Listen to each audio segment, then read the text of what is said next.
আসার সময় আমি দেখলাম সবাই স্লোগান দিচ্ছে, কি চাই? কুমিল্লা বিভাগ।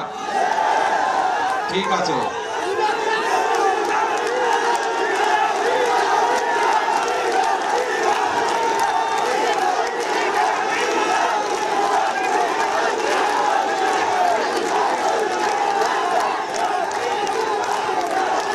কথা শুনতে হবে তো, কথা না শুনলে কেমন করে হবে?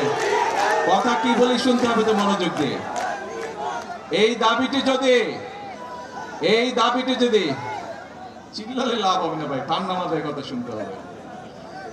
এই দাবিটি যদি জনগণের দাবি হয়ে থাকে ইনশাআল্লাহ তাহলে সেটির বাস্তবায়ন হবে।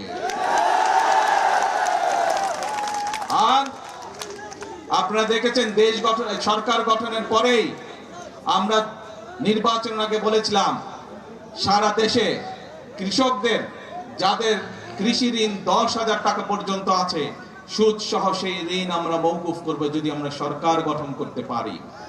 আমরা নির্বাচিত হওয়ার পরে সরকার গঠন করার পরে প্রথম 10 দিনের মধ্যে আমরা সেই জবান রেখেছি বাংলা, এবং সেটি আমরা মওকুফ করে দিয়েছি সরকার থেকে। তার ফলে বাংলাদেশের প্রায় 12 লক্ষ কৃষক, সারা বাংলাদেশে 12 লক্ষ কৃষক এর সুবিধাটি পেয়েছে। 12 লক্ষ কৃষকের সুদ এবং ঋণ দুটোই মওকুফ হয়ে গিয়েছে। প্রিয় ভাই বোনেরা, বাংলাদেশ একটি কৃষি প্রধান দেশ। সমগ্র কুমিল্লা জেলা সহ আশেপাশের জেলাগুলোতে প্রচুর শাকসবজি উৎপাদন হয় এবং অনেক ক্ষেত্রে অনেক শাকসবজি এই এলাকা থেকে বিদেশেও রপ্তানি হয়। আপনাদের একটি দাবি হচ্ছে কৃষি বিশ্ববিদ্যালয়।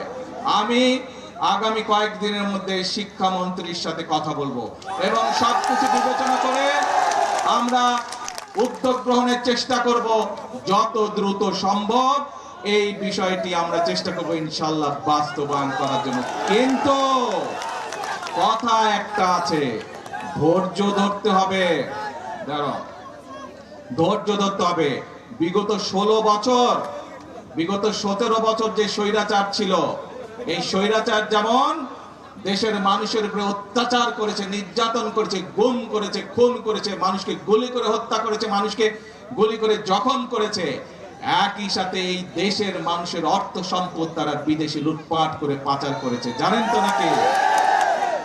কাজেই দেশের মানুষের অর্থ সম্পদ লুটপাট করে পাচার করে দিচ্ছে। সেই জন্য এই মুহূর্তে দেশের অর্থনৈতিক অবস্থা চাপের মুখে আছে।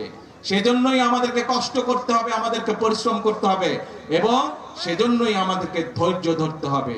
আমরা ইনশাআল্লাহ জনগণের যে সকল দাবি, জনগণের যে সকল চাওয়া পর্যায়ক্রমিক ভাবে ইনশাআল্লাহ আমরা বাস্তবায়ন করব এক এক করে। প্রিয় ভাই বোনেরা, তাহলে দাঁড়ালো কে দাঁড়ালো?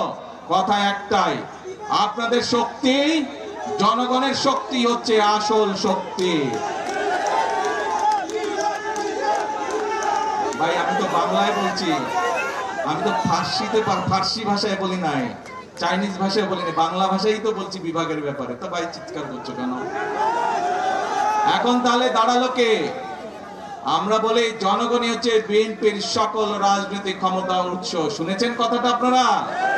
সেজন্যই আপনাদের সমর্থন যদি বিএনপির পাশে থাকে, আপনারা যদি আমাদের পাশে থাকেন, আপনারা যদি সুমনের পাশে থাকেন, আপনারা যদি ইয়াসিন এর পাশে থাকেন, আপনারা যদি বাংলাদেশ জাতীয়তাবাদী দলের পাশে থাকেন, ইনশাআল্লাহ আমরা দেশকে সামনের দিকে এগিয়ে নিয়ে যাব।